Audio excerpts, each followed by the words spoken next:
So, good evening, welcome back to our TG podcast. Yes, we're here to obviously go over and look back on our result yesterday. Arsenal winning by 2-0 against Newcastle, and yeah, we're going to talk about that game and also the upcoming game against Brighton. So yeah, we are back again. Make sure you leave your comments down below, and let's introduce the main man himself, as always, joined by my man, Seb, mate.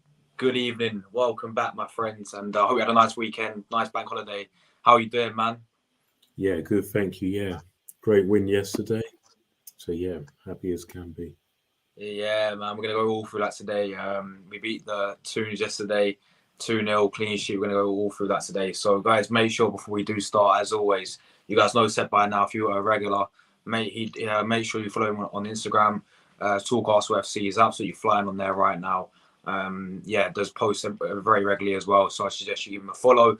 And also make sure you check out his articles as well that he does write for the Arsenal Lounge. They're fantastic. And please go and support him as well as support me, because we're on the road to 5k subscribers. But let me fly through the comments, then we get started, Seb.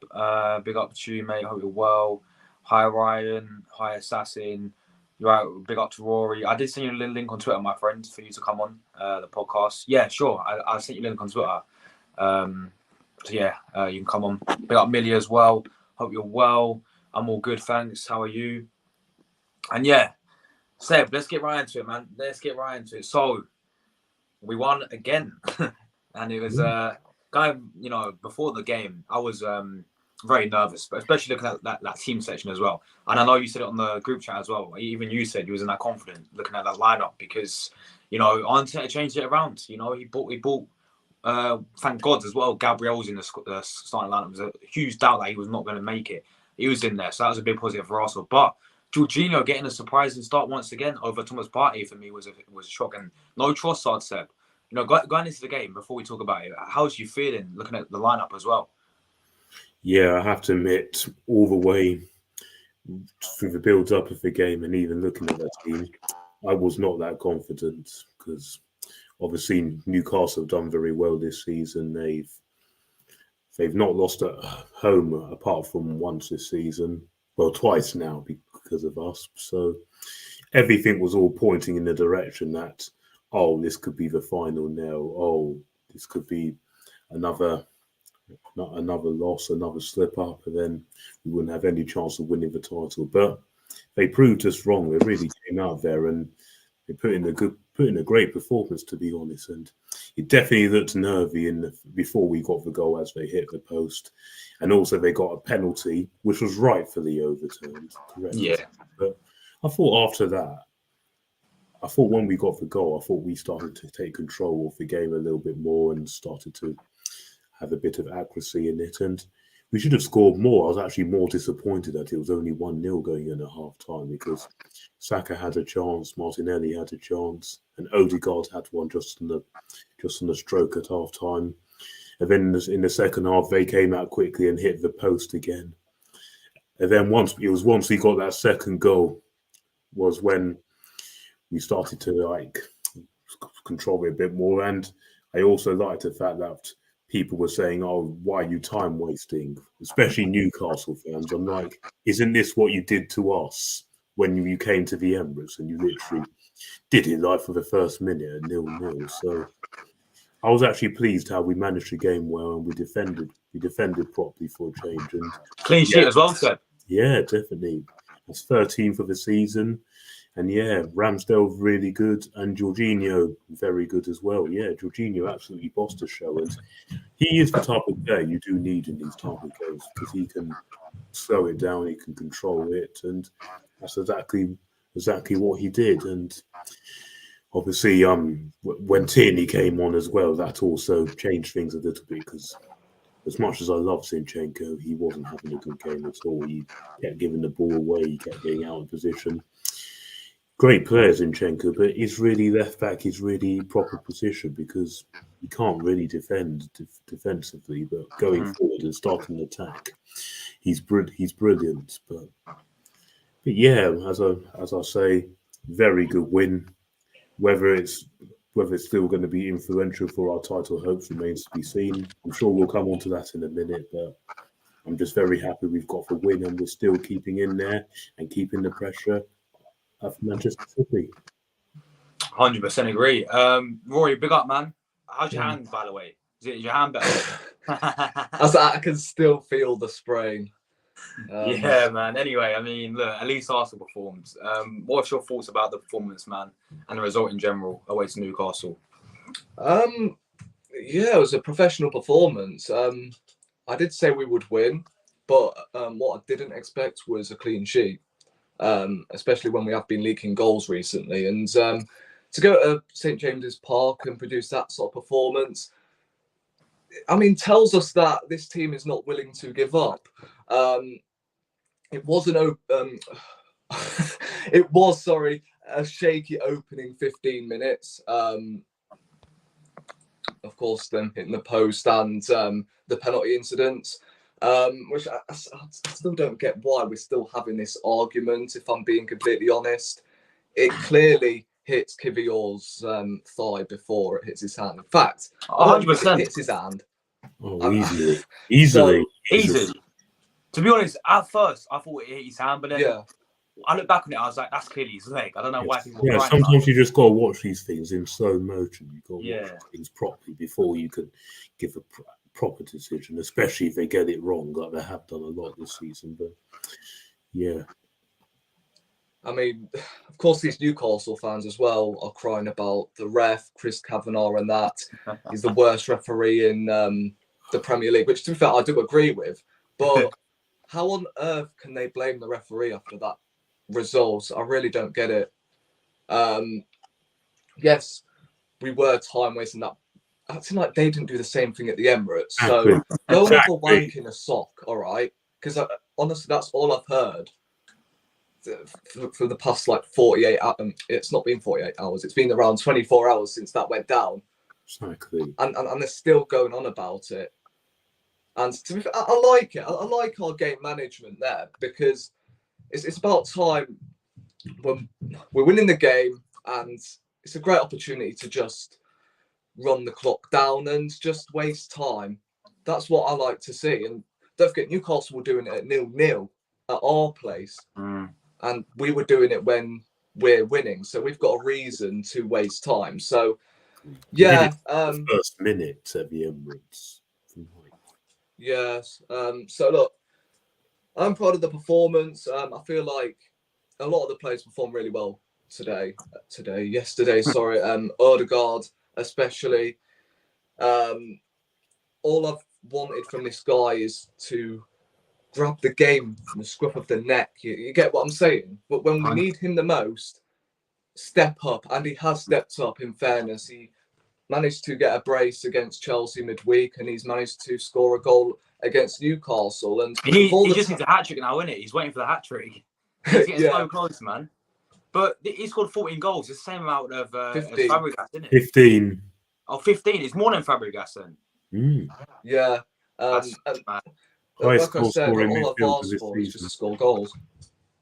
Exactly. That's all I've asked for. And I've been a heavy critic of him lately. Come on, what is he doing? And I'm like, why is he getting off the hook here? He is the captain after all. And sitting there like, why are people accusing me of agendas and that? I never grow any agendas on any player. I just demand more from him because of all the talent he has got, surely you expect a little bit more from him. The guy's been playing professional football since he was 14 or 15. So he's not a young player. So why can't we not demand more from him? He is the captain after all, and he's starting to showcase it this season. So, yeah, I mean, Jorginho as well. You've got to hand him his flowers. Every time he has stepped in, he has done a job. Kivior as well. I don't know. Looks like a really, really cool, composed centre back. Of course, he's nowhere near William Saliba's level. We know that already, but he allows us to play a high line. Like Rob Holding, who takes just doesn't even take a split seconds until he ends up making a decision whether he releases the ball or not. So, look, against Newcastle as well, yes, they hit the woodwork and that twice, but at the same time we hit the woodwork. It could have easily gone either way because Newcastle started well in the opening 15, and I'm like, this is one of them games where we've got to weather the storm, settle in, and then just play our game really. And we executed our game plan to perfection. I think Granit Xhaka has to be quietly mentioned as well. 2 vital tackles, one especially in the second half. So I think he deserves some credit. I've no clue how on earth Newcastle survived with 1 booking. I really don't understand that. I mean, Fabian Schär, I think is, however the fuck you say his name. Yeah. Full on casual elbow into Gabriel Jesus. Like, that is a red card in boxing, let alone in football. That's a flipping joke. What I will say on Zinchenko, I mean, I don't know what the hell is going on. He's got a pattern up big time. I feel like Tierney came on and helped out defensively. Pretty much stuffed their right-hand side. So getting a lot of joy down. And I don't know. I think he's starting to get found out a little bit now, Zinchenko. There was a time in the second half where that guy got sent for a mother's meeting. And I'm like, what is he doing? And for me, it's either you convert him to a midfielder next season or literally right now and keep Tierney, play him as the left back, or you sell Tierney, bring in a world-class left back and bench Zinchenko. So that's what I would do. But yeah, I ain't blaming Zinchenko for anything yesterday. I'm just a little bit curious on his game recently because he's brilliant on the ball. He's great when you need him to dominate the midfield, but defensively and when we need to play a low block, he's just not that guy, I'm afraid. Yeah, definitely. Look, I want to get you guys' thoughts on, obviously, for me, he's my man of the match yesterday, Jorginho, right? I know you guys mentioned him before, but this guy, man, when I'm sure you said when he first came in, when we signed him, I don't know if you guys, was like happy with the signing. Well, he wasn't my first name on the team on the list, but I wasn't against the signing because we needed someone short term. And to be fair, I was like, okay, well, I think for short term, it's a good signing. I was like that. But this guy, man, he's done very well. Yesterday for me was my man of the match. I don't know who you give man of the match to yesterday, but for me, I give it to him. And it wasn't just yesterday. The game against Chelsea, I went on Tuesday night as well. He was world class. Yeah, and what's going on with Partey though? Because it's kind of mad. Partey's not injured because he's coming off the bench and playing. It makes you wonder: is Jorginho doing more than him in training or something? Well, Partey has been poor the last few games. Against West Ham, he was bad. Against Southampton, he was poor. Against Man City, he was poor. So to be fair, Arteta did the right thing, dropping him because he was on a bad run of form. And when Jorginho's come in, he stepped on and he stepped up. And this is what you want. You want players to be fighting for their places, and you want players to be dropped if they're playing well. So Arteta's definitely done the right thing there. He did it the same with Rob Holding and Kivior, which, let's be honest, he's surprised me because in his first 2 games for us against Sporting Lisbon and Liverpool, I had big doubts about him. He didn't look up for the Premier League yet enough. Said he needed to go out on loan. But to be fair play to him in his 2 games. He's really come on and really done well. So fair play to him and fair play to them both. And I think all 3 of our January signings have been very good. Trossard as well, been very good. Very unlucky to be dropped yesterday, but when he's come on, he's done well. Kiwior now seems to be finding his feet, and Jorginho's done well. So he did actually do some really good business in January, but whether it'll be enough to get us over the line remains to be seen. Yeah, I agree. Like, going back to the window, right? We signed obviously 3 players. The only one I agreed was at first I was like Trossard, fantastic signing, and then the other 2 I was not too keen on because I was like Jorginho, you know, we were trying to get Salcedo, but we got Jorginho instead. I was very disappointed in that. And then obviously with Kiwior, I knew nothing about, but it's kind of like it's worked out, hasn't it? So far, you could say. Yeah. For the 3 signings, because I think Kiwior's played 2 games. I know you can't really judge based on that, but he's, as RD12 said, he's been very. He looks very composed, you know. And I thought he's better against Chelsea than he was yesterday. But yesterday I didn't really see him put a foot wrong. You know, he's very composed, and I'm liking the look of the guy. So yeah. Newcastle was a harder game than Chelsea because Chelsea very poor this season, but Newcastle were a team on form and at home and really going to come at us and take the game to us. So to be able to keep a clean sheet and stand up to a challenge in that sort of manner is very good. Definitely, but obviously we are going to talk about the title race because look, we did win. We are 1 point off Man City. I think they've still got a game in hand, don't they? Yeah, they do over us. Yeah. So, looking at some of their last fixtures, they've got Everton coming up. They're apparently winning 3-0 right now against Brighton. Yeah, I think they're 2-0 up. 3. It's 3 I think Everton are 2-0 up. It's 3 now. Yeah, Everton 2-0 up. Hold on. Oh, mate, I know how it feels. Honestly. It's never fun. Stampede out there. But we're in a position, where we've got to, win our last 3 games, 100%. I think if we drop any more points, it's done for me. And we got to hope Man City drop points. That's where we are, isn't it? Twice. Oh. I mean, look at some of the fixtures. I mean, I know they've got Brentford, they've got Brighton coming up, Everton. And Real Madrid twice, don't forget. They're still got to play Real Madrid. Like, sign off you, Seb, mate. What's your thoughts about this title race? Are you confident that we can maybe a little chance, or is it over for you? Well, listen, Arsenal are doing the right thing at this moment, hanging in there and keeping the pressure on and keeping getting these results because it is important to end the season strong. But thinking of this, there is always hope that City could drop points because some of these games that they got, Everton away is hard, Brentford away is hard, but it's the last game, so you expect them to win that. Brighton away is difficult. And of course, they've got the 2 games against Real Madrid in the Champions League, so they're both going to be difficult, and that can take a lot out of them.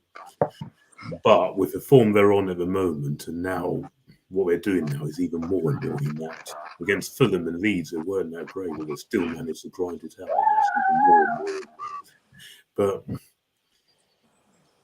the fact is that if you needed him to slip up once, and I suggest it's doable, but to do it, to go to ask him to slip up twice is a big ask, especially when they really do kick on at this stage of the season when they've been in title races before and they've got the squad to do it, and they've got the likes of Erling Haaland and De Bruyne who are constantly ripping it apart. That is a bit too much of a big ask to do, and don't forget that I think they are how many games unbeaten of how many games 10 unbeaten now. That's mad, and Arsenal doing the right thing, but you can never say it's over till it's over. But I do think the ask is a bit too big for them to drop points, which is a shame. And we're going to look back at games, especially the games against Southampton and West Ham, and even Liverpool when we were 2-0 up. We're going to look back at those games. And even Brentford, you could say, when... And Everton, Seb, when we lost 1-0. Well, I wouldn't quite go as far as Everton because of Yeah. that same weekend, City lost, and also they were on a high. So I'm going to look back at possibly Brentford when they forgot to draw the lines. Liverpool when we were 2-0 up, West Ham when we were 2-0 up, and especially against Southampton.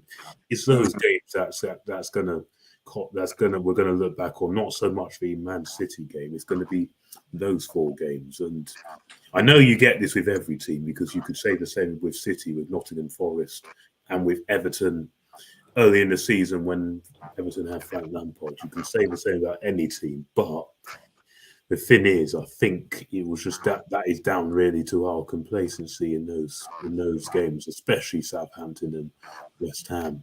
Is that you've got to be picking up maximum points against them, and it is going to be frustrating. But it isn't over yet, and Arsenal are doing everything they can to stay in the race. But this is what you've got to do when you go into title races, especially when you're up against a juggernaut like City, who are just ridiculous. And we could still end up on 90 points and still not winning, which is mad. Yeah, but we were 8 points clear, Seb. We were. Yeah, we were. And this is where it's going to sting a bit because I know teams that are usually 8 points clear do usually go on and win it. They don't usually drop that. And people keep calling us bottomless and Boston, please.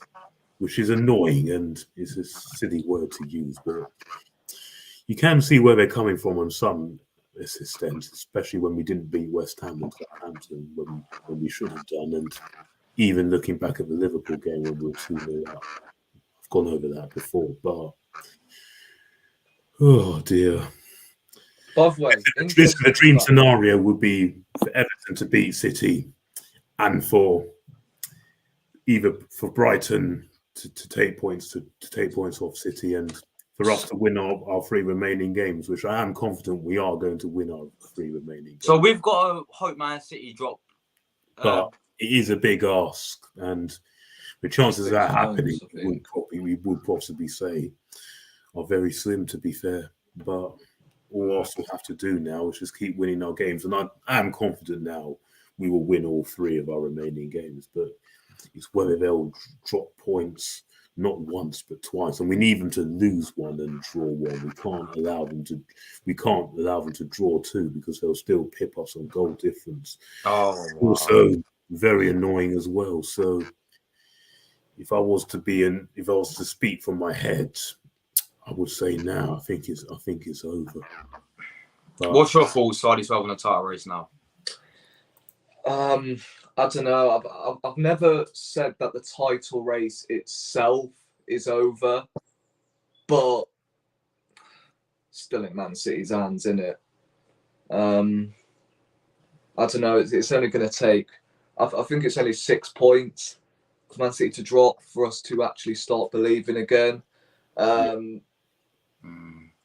yeah, I'll probably go back to likes of Brentford and flipping West Ham, and in fairness, they have picked up form, but that's due to our doing. Don't forget that. We were 2-0 up, and also we missed a penalty. We didn't manage that properly. Seeing how we managed the game yesterday against Newcastle is how we should have managed it against West Ham. And to be fair, we did try to do that against Liverpool, but I think in that Liverpool game, we should have kept playing for a bit longer. And then yeah, but that Southampton game was just the complete opposite. But that was just because we weren't concentrated. To go 1-0 down first minute and 2-0 down and 3-1 down against a team bottom of the league who were on dreadful form. Let's be honest, dreadful form, and who are bottom of the league for a reason. I'm sorry, that is inexcusable. Yeah. Even when you go back 2 points. To go when we went to their place, which I was there, we should have killed that game off in the first half, where we would have been leaving there with 3 points. So it is baffling how we've not managed to beat Southampton at all this season. That really does annoy me, and really is the bit that is the most inexcusable bit of this season, is not beating them this season. That is inexcusable, because you've got to be beating teams at the bottom of the league if you want to win titles. You have to do that. Facts. Well, guys, we have to wait and see what happens. Anything can happen in it, but we've got Anfield 89. Yeah, exactly. That, but yeah. We've got to make sure we win our last 3 games. Let's do our bit first. I think we will. To be fair, to be Brighton at home, even though Brighton are a good side, they're getting battered right now. To be fair, yeah, and we've not got the greatest records against them. I do still back us to win that at the Emirates. Nottingham Forest away. Again, that's going to be a tricky away game, but I do fancy us to win that. And I fancy us to keep a clean sheet, because it's mainly been those type of fixtures where we've actually performed this season, and those type of fixtures we've defended properly. So that gives me confidence that we will do that again. And Wolves at home, last game of the season, we should be getting 3 points there. Wolves should be safe. So I think we'll do our bit, but we've just got to hope teams like Everton, Brentford, Brighton, and even Chelsea, hopefully, which I doubt they will, can all do us favours. It's 3-0 Everton. It's 3-0, yeah. Oh my God. Battering Brighton right now. Big time, so... Yeah, by the way, I read this interesting fact. Apparently, Arsenal have picked up more points than Man United's treble-winning side. Yes, because Man United's treble-winning side finished on 79 points, and Arsenal already on 81. So yes, that is very true. And this is the first time we've accumulated over 80 points for 15 years since 2008. So that does actually show sign of progress. And where do you finish in 2008? Third on 83 points. Oh. 4 points off top behind Man United and Chelsea. 4 points. We missed it by 4.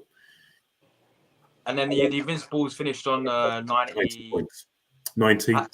90 points. Yeah, exactly 90. Yeah, and that's the most we can finish on this season. So yeah, there we go then. So all right, let's talk about the next game then. Obviously, we've got Brighton at the Emirates Sunday in it, so we've got a whole week rest. Yeah, Sunday 4:30, Brighton. Yeah. And are you guys to the game, Seb? I'm indeed. Yeah. Nice one. Yeah, look about Brighton. Yeah, obviously we know that they're getting battered right now, but.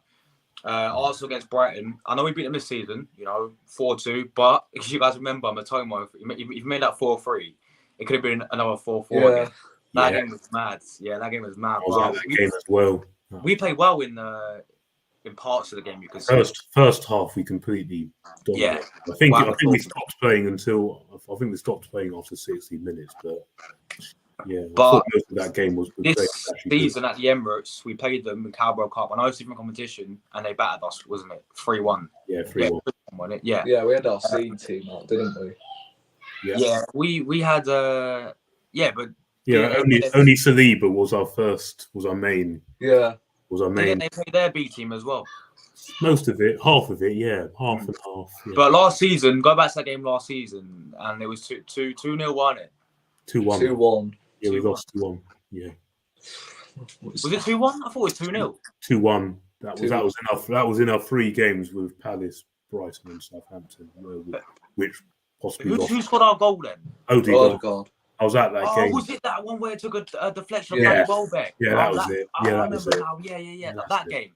Yeah, but we I think Sailor scored, didn't he? And it was Trossard and Mwepu. Oh, Mwepu, that's the guy. Yeah. And Trossard scored the opening. Oh, that's funny. Yeah, so he's going up against his former club. I still think it'd be a tough game, man. They've got some good players. They've got Matoma. I really rate Matoma. Obviously, Alexis McAllister. They've got Danny Welbeck against. He's going to be coming up against us once again. Gross as well. He's a good player. Yeah, Gross as well. Saido, obviously, that we won. Their left back's pretty decent as well. Villarreal guy. He's good. He's great. So yeah, so what's your thoughts going into this game against Brighton?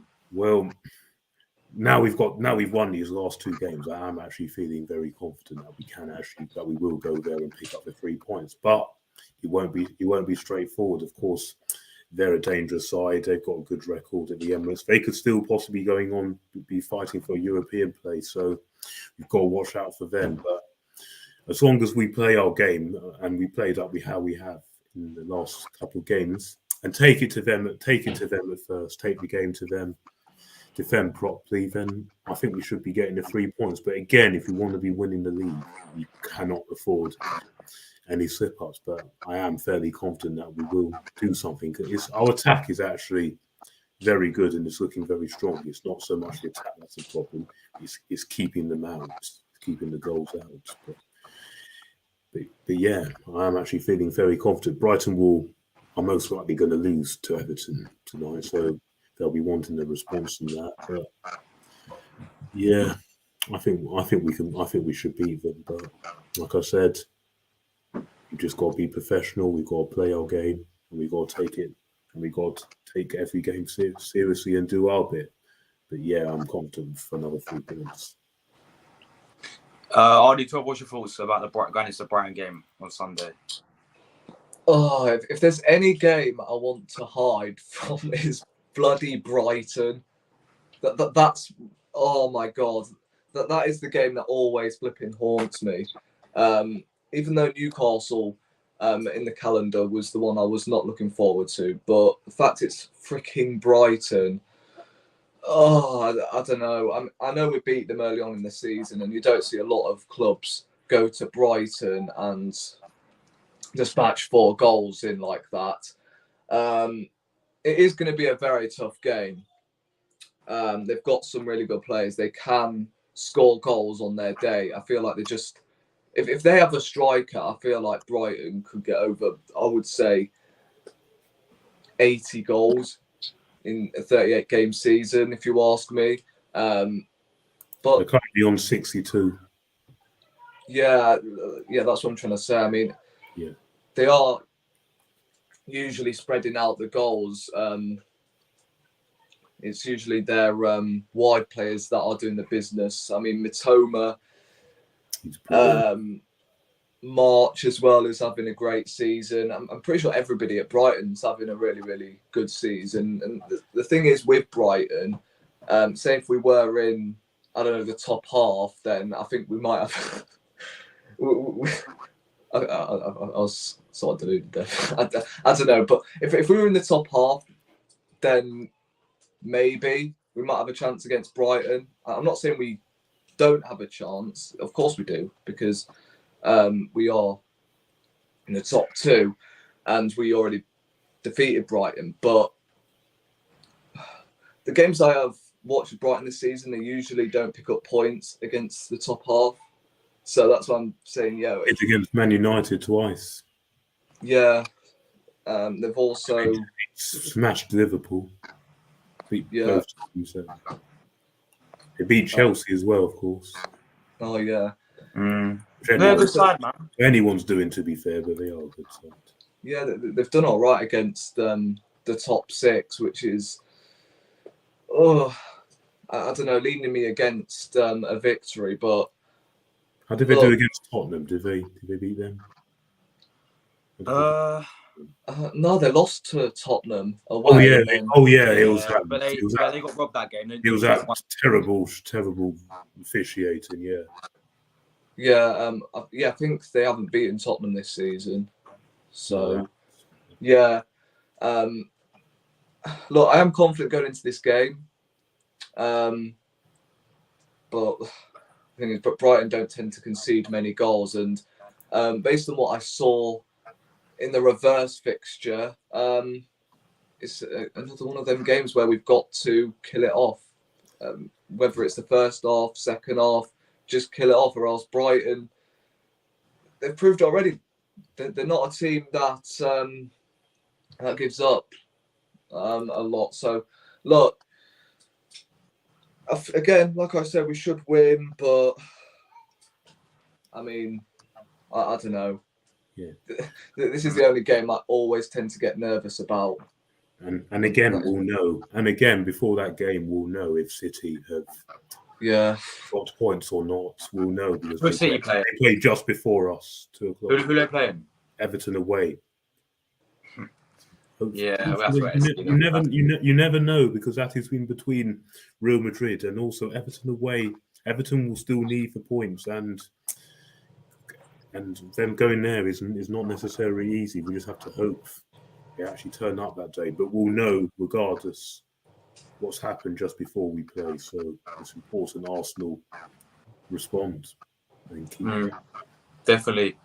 But yeah, before we obviously go, the next thing I want to talk about, guys, is obviously for the summer, right? I believe, I hate to say it, but I think we are gonna finish second, right?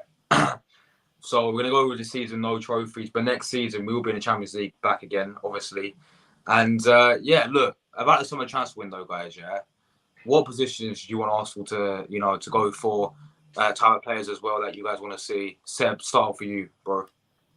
I think this summer is definitely all about adding quality, not ordinary squad players or prospects for the future.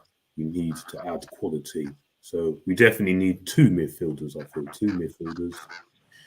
And probably a couple of attackers, maybe 1 winger and 1 striker. And I'm going to say 1 fullback, either left back or right back, 1 fullback. I think probably at least 5 could actually do us. We're going to have lots of money come in because of the Champions League, and we're going to get money from sales. If we can offload the likes of Pepe, Tavares, Maitland-Niles is going to go. Nelson looks like he's probably going to go. If we can get some good money for Xhaka, I'd do it. If we can get some good money for Nketiah, I'd do it.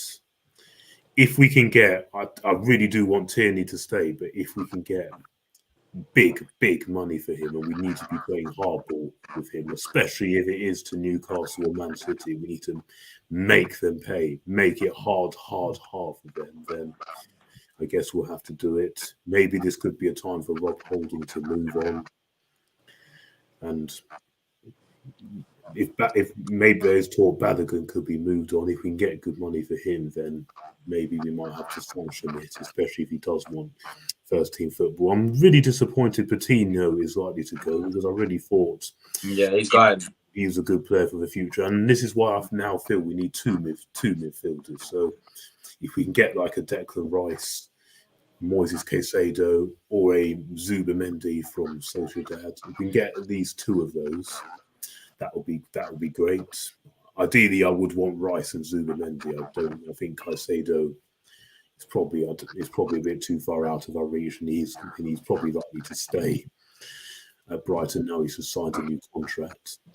The wingers that we are looking at, there's some names: Diaby, even Rafael Leao. Yeah, Leao, Rafinha from Barcelona could be on the. Knowing that Ferran Torres has been linked as well. Yeah, he's also been linked. And so it's St. Maximin as well.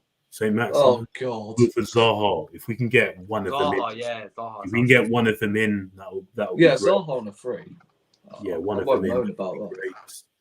And I do feel we need another type of striker. As much as I love Jesus, he's definitely more for the work rate. He's not really an out-and-out striker, someone who's going to get you over 15 to 20 goals. I think he get you at least 15, but he can't get you more than that. We need someone. Ivan Toney said. Yeah, Ivan Toney, and I've always said Ollie Watkins. I like him. He's been on fire this season. Or maybe this does sound realistic, but if we can get an Osimhen, then yes, I don't doubt it will happen, because I can't see Napoli letting him go. But there are plenty of people out there now that we are in the Champions League. We should be attractive. Yeah, but I did hear Arteta's only been given 200 million to spend. Yeah, well, that's plenty, and plus more. Are you sure? That's In this day and age, with Enzo Fernandez being 120 million, how much do you think Declan Rice will be? Well, also don't forget he's in the last year of his contract, so between 80 and 100. If you want top quality, this is what you've got to do. And also another fullback is probably needed, maybe at right back. If we can get there's Ivan Fernandez, who I expect us to be going in for, or even Max Aarons. He'll be great. I'll take him. Or if Tierney was to go, another left back will be needed. I really like Romando from Benfica. I think he's excellent. And again, I think he will suit Arteta's system, because he can also do the inverted fullback roles. But that all depends if Tierney goes. And I certainly do not want Tavares being our second choice. No. I'm sorry. No way. I'm done with him. If we can get good money for him, then off he goes. But I now think, now that we've had a good season and now that we've actually challenged Man City, our fans' expectations need to be going up now because 100%. Listen, I had doubts at the start, just like you did, Josh. But this season, he's won me over and he's done us proud. But next season, we need to be challenging again. And also, we must not be throwing away cup competitions, binning cup competitions. Because next season, if we do not win something this season, we have to win something next season. If it's an FA Cup, Carabao Cup, get another title challenge in, and also compete well in the Champions League. That means get to the Champions League and compete well in it, not get knocked out in the group stage. I do not want that again, because now, as fans' expectations, they have to go up now. No more of this. Oh, it's only the beginning. Oh, phase one, phase two. I don't buy into all that at all. And how can you say things like it's only the beginning when you haven't won anything? You say these things when you win things. Then you say it's only the beginning. So next season, I really do expect us to be challenging again. And we need a bigger squad because we need two in every position, two good players in every position, especially if you are competing in the Champions League and if you want to go for trophies. Because, like I said, I do not want to see us binning these cup competitions, certainly. So fans' expectations has to go up. Now the bar is set. We need to push on from this and we need to kick on from this. I do not want to see us going backwards into a top four battle. I don't want to be seeing that, or scraping to get fourth. I know there's going to be more competition next season. Man City are likely to improve as they always do.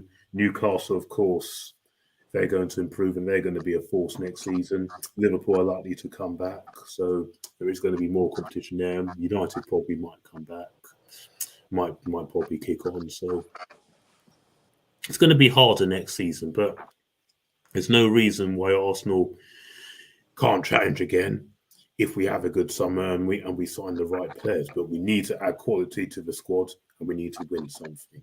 That's my piece on that. Yeah, I agree with you, man. Adi, what's your thoughts about the outgoing window and what players you see? Well, this summer it's another huge transfer window. Since Edu has been here, we haven't participated in the Champions League, have we? No.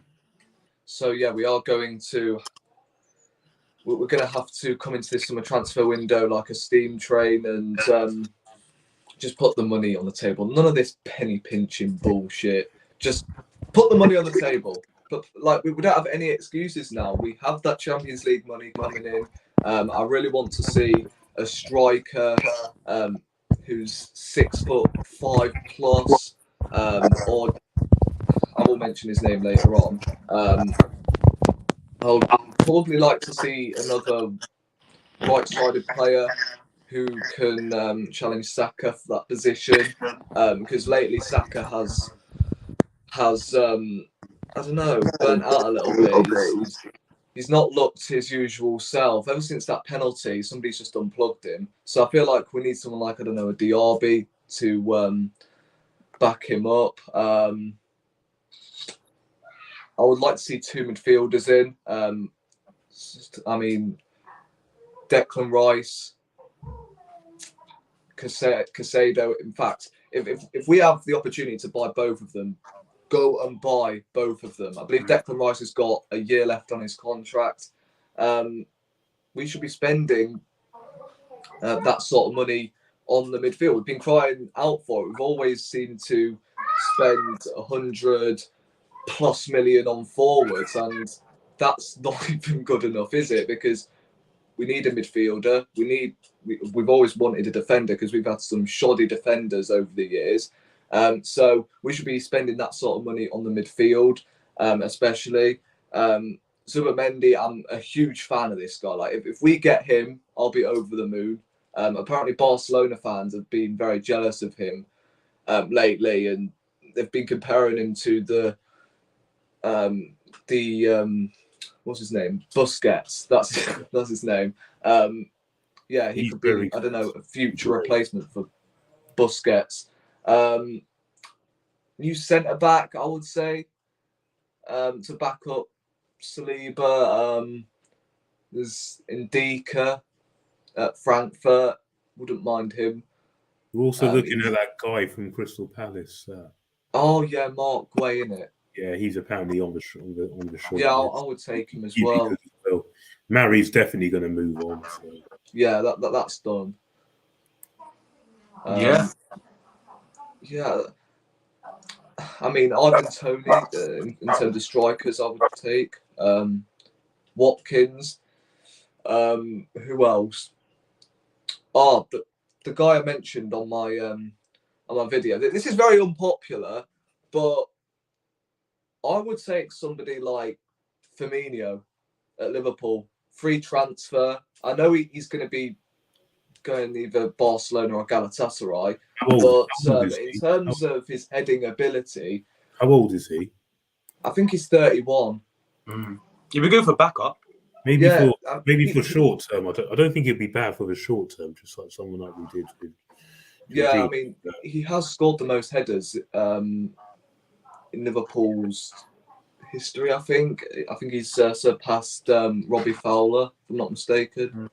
So he is an option, and he is Brazilian, and I think he could suit Arteta's playing style, and I think he would like to have a player like Firmino. I mean, to talk about Zaha, I mean, I would take him on a free, but the issue is the guy can be very lazy at times. I mean, the game at the Emirates for the Saka second goal, the way he just gave away the ball and then just never tracked back. I don't think Arteta would like a player like that. So I don't see us going for Zaha as our number one target in terms of forward options, because I'm sure Arteta really wants another forward player to soak up that squad depth, because we need more options off the bench. Definitely. I don't know what's going to happen with Nelson, if I'm being honest. Is he going to sign a new contract? I hope he does. Nelson, every time he's made an impact. I've been hearing that Arsenal often a new contract, but he's rejected it by his agent or something. Yeah, he's turned down the first proposal. Yeah. Ongoing. I think talks are still on. Isn't Maitland-Niles leaving on a free, or is he leaving for... No, on a free. Yeah, he's going on a free. I don't know. He might have been a decent player, like for backup, but it's just the only issue is his attitude is just stinks. Yeah, it does stink. Really, and he's not guaranteed to play in this team. And mate, you know about Maitland-Niles? Yeah. Yeah, I think he's going. With him, I think he wanted to play midfield, but he was really good at right back or something, and he didn't like playing right back. Yeah, that was a thing. Yeah. Yes, I think he should have looked at that opportunity. I think Maitland-Niles really made a big meal of that. I think he really should have looked at that opportunity. Yeah. Right, I've got the chance to start for Arsenal, make a claim, and make that position my own. But he just refused to take it. He just didn't want to do it. The thing is, Arteta should not be acknowledging these fringe players when they come out and say, "Yo, I want a chance in this first team," because they just don't produce. Like Fabio Vieira's a prime example. He's been crying out for his position for how long now, and he just doesn't do anything. Very disappointing, I must say. They 35 million for him as well, by the way. Yeah, very disappointing in return for that. Yeah, I mean, Lokonga got sent out on loan for the same reason. And I'm hoping that Fabio Vieira is the one that's going to get shown the exit door. Don't get me wrong, it's too early for him to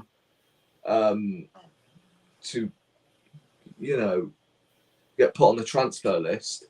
But I feel like the guy definitely needs a loan. So I wouldn't mind seeing him in the Premier League, so can, I don't know, some other manager get the best out of him. I don't know, because he just doesn't suit Arteta's playing style. He usually drifts behind the opposition's defense. And I'm like, what are you doing? I was actually right behind the goal in that game against Southampton, and so many times I'm just what are you doing? Just move out of the way and just drift into some space. I must have said that about flipping 5 times during that game. Just drift into the space and receive the ball whilst we are in transition. Oh my dear God. He is only 22. He is still young, so I am going to give him time. But the guy just needs a loan. And I know he doesn't play in his natural position and that. But Reece Nelson has not figured for how long now? 2.5 years, and he's still produced more. Fabio Vieira, like, come on now. I know he comes in and out of the team, but Nelson's hardly figured.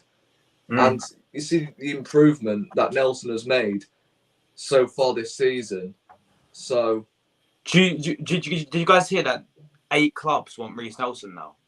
Yeah, the clubs are going to want him because they now have a good. I wouldn't sell him. I don't know about you guys. No, I wouldn't. Oh, we have to get him to sign a new contract, otherwise he goes. And he can actually sign he can sign a pre-contract for whichever club he wants. Now. He could. Yeah, that's the issue.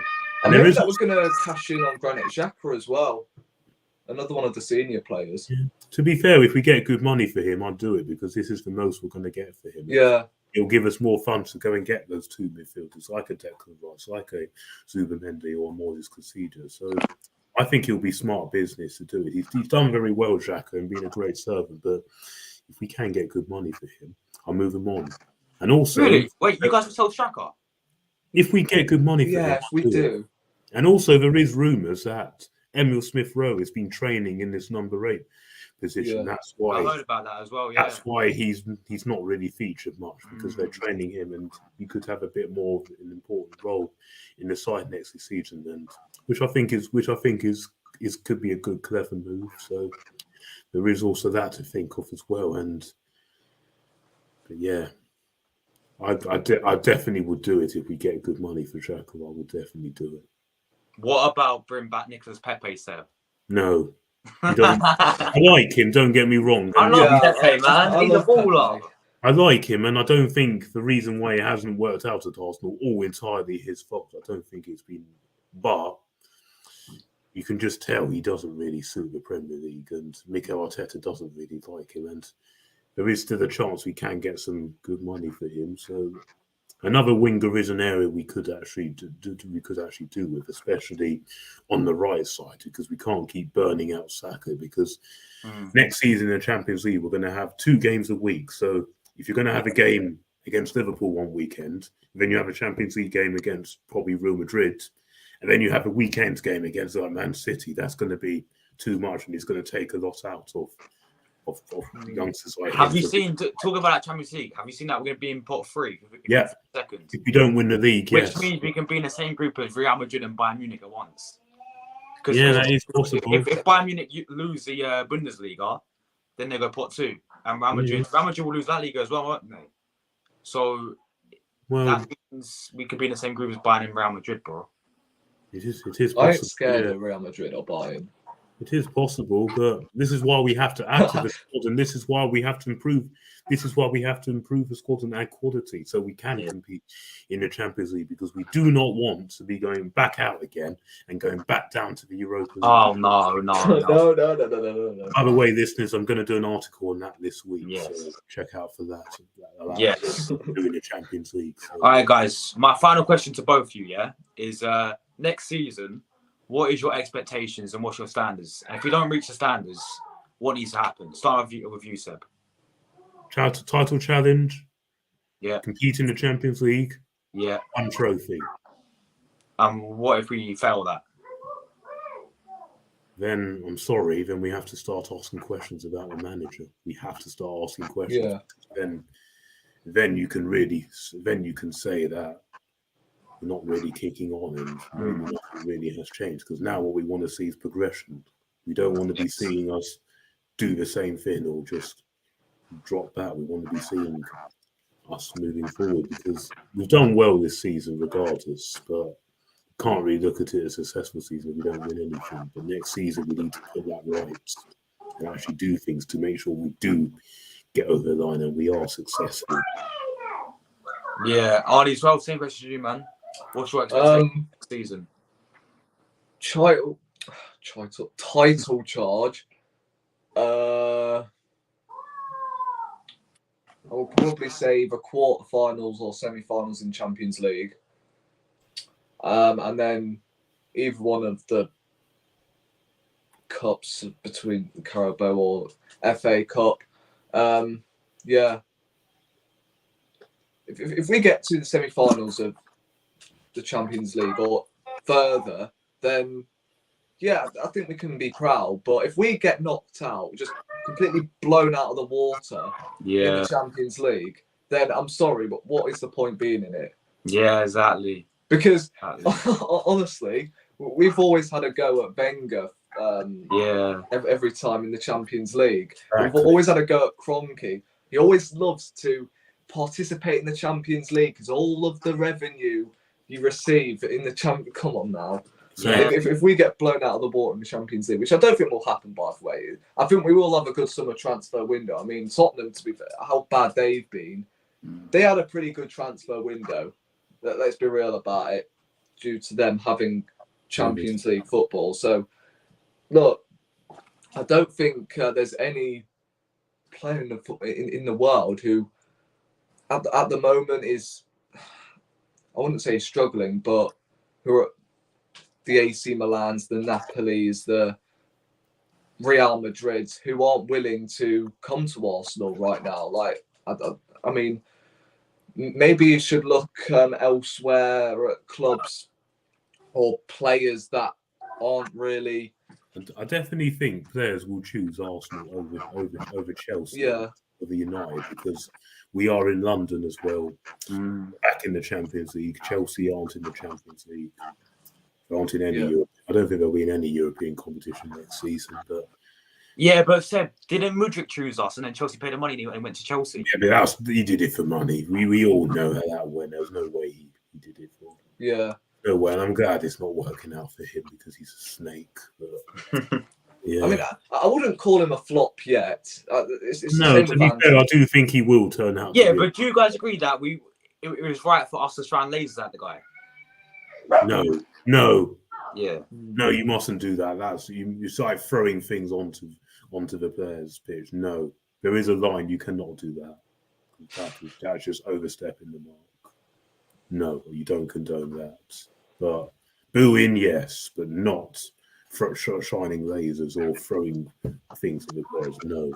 What, guys? Just really, because I don't think I asked neither of you this after the Chelsea game. What was your thoughts on Aubameyang getting booed by Arsenal fans? I don't agree with that. I think that was harsh because don't forget, we were the ones that kicked him out, and it was time for him to go. It wasn't like he was going to us in his prime, or he was going to us because he wanted to move. Don't forget, he did commit when we wanted him to sign the note, and it was just time for him. It was just time for him to move on, just like all players get to a stage and they move on. But no, I disagreed with. I didn't agree with that. Yeah, fair enough. If he hits one out of the frigging stadium, have your cheers and that. But the booing, I mean, Chelsea weren't booing Jorginho, Willian, who else? I mean, they weren't booing them guys, were they? No. And if it wasn't for Aubameyang, then we would have gone on such a long drought without winning the trophy. I mean, exactly. It would have been 2017. 2017. There would have been at least 5-6 years. Yeah. So we have to thank him. We have to be grateful. We have to be grateful. For that. I don't agree. I know. Or you could also argue Arteta might have gone because then he wouldn't have. But he wouldn't barely have any. You wouldn't be given this time or having any credit in the bank. Exactly. Yeah. So I don't really have him. It's impossible.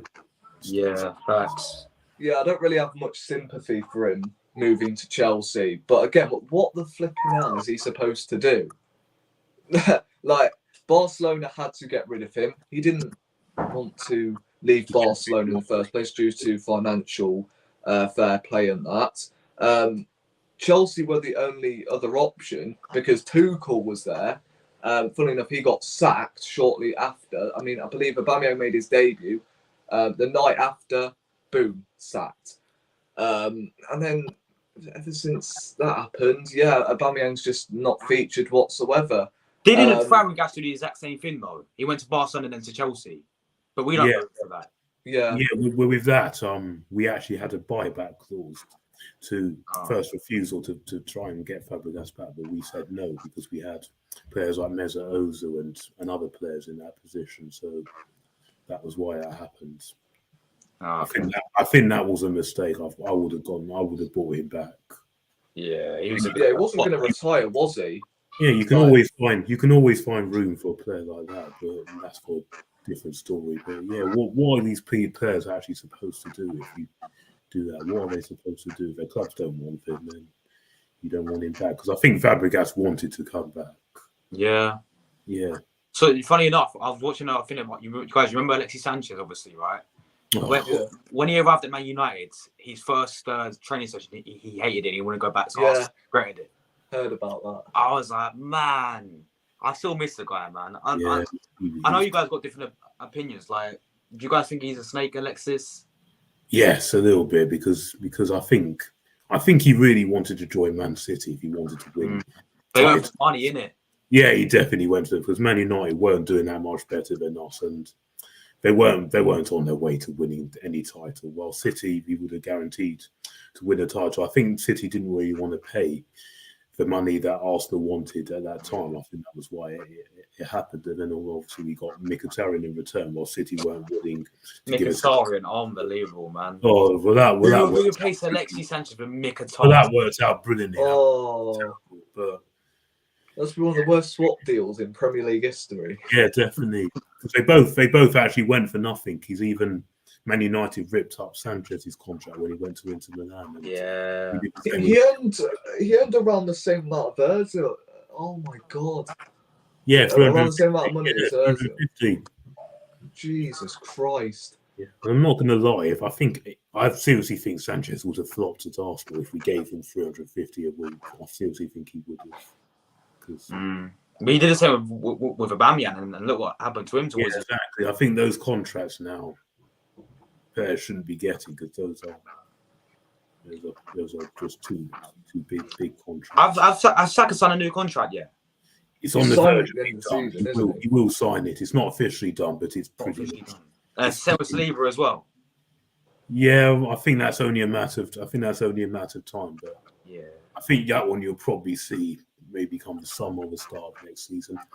And it's a shame about Saliba because I think it's very unfortunate both him and Tomiyasu got injured at the same match because Tomiyasu could have been decent right now because Tomiyasu could have played at right back. We could have moved Ben White back into the middle, or we could have even played Tomiyasu in the middle, and because he can play centre back and Ben White at right back, and then maybe we wouldn't have been getting these results at the same time. But it really was unfortunate that they both got season-defining injuries in the same match because you have to admit that has played a big part in why we probably want to win the title. That has played a huge part. How many what ifs? What if we beat Southampton? Well, what if we beat West Ham? This is what gets me. This is why. What if Saliba didn't get injured? This is why I was so angry on this stream against Man City because I thought we've blown it and we probably have blown it because the thing is I'm fed up and sick and tired of being this what if FC because you can go back to 2006 what if Henry had scored those chances in the Champions League final?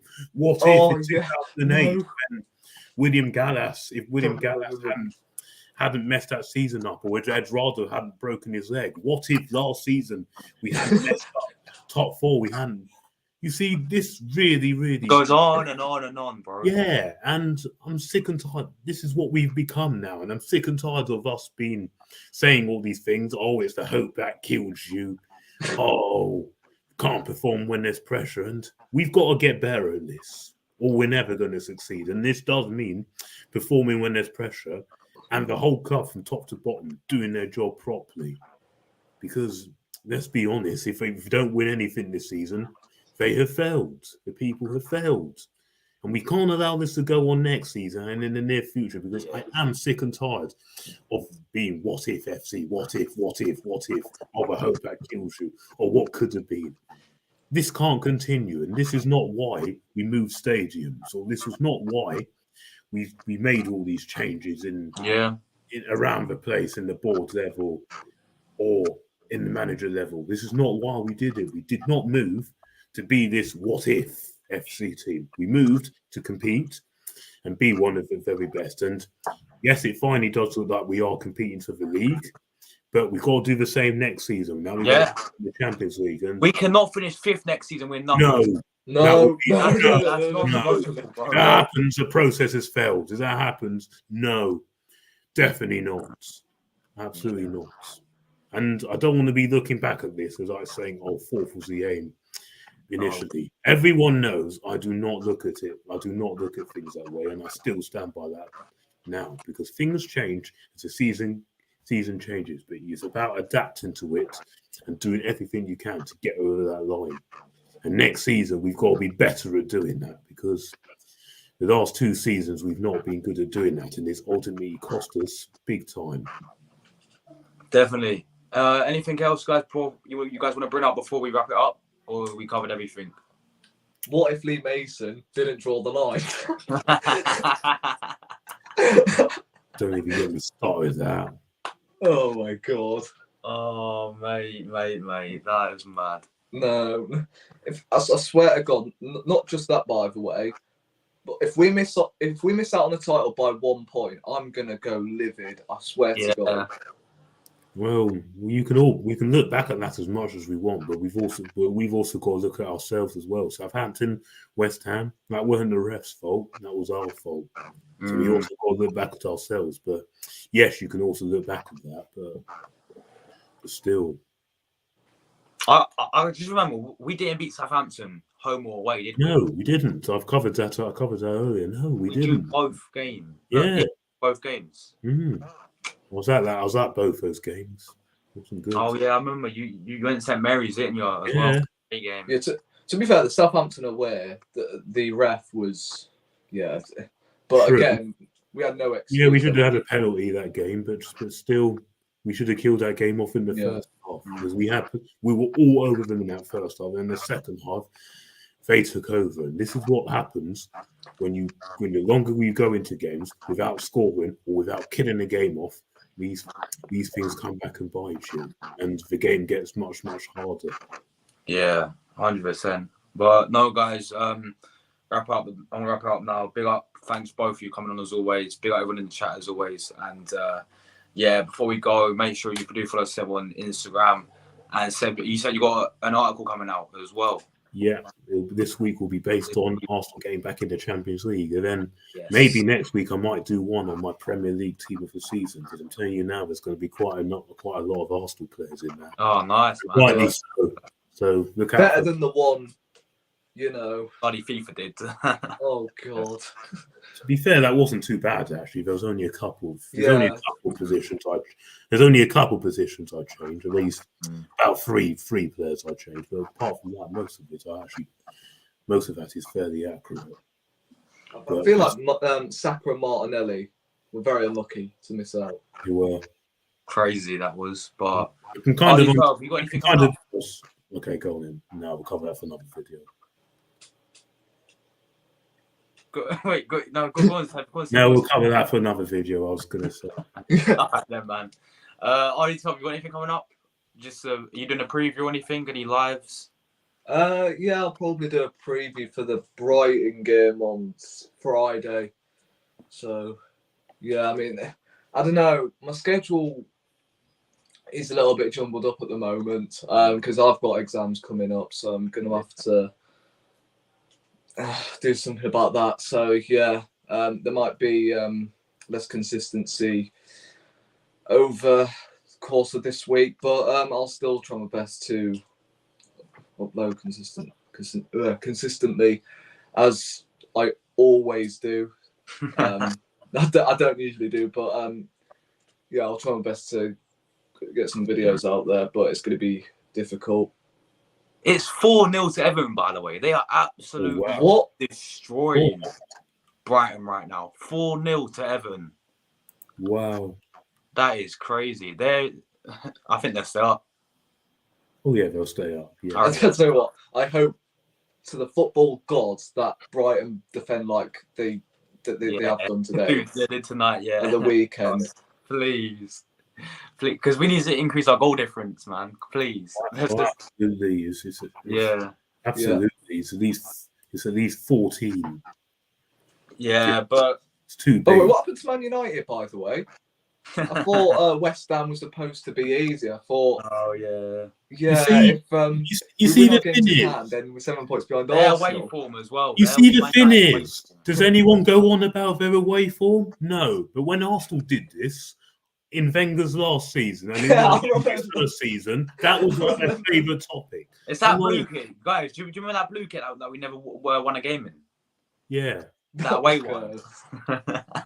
See, look at that. See, listen. Look, people need to be. See, seriously, is anyone going to be speaking of that? Because Man United are now in danger of losing 4 spots, and I hope they do. I hope they do, because I can't stand them. But anyway, guys, cut off on my channel. Obviously, I'm live again today at 8 p.m.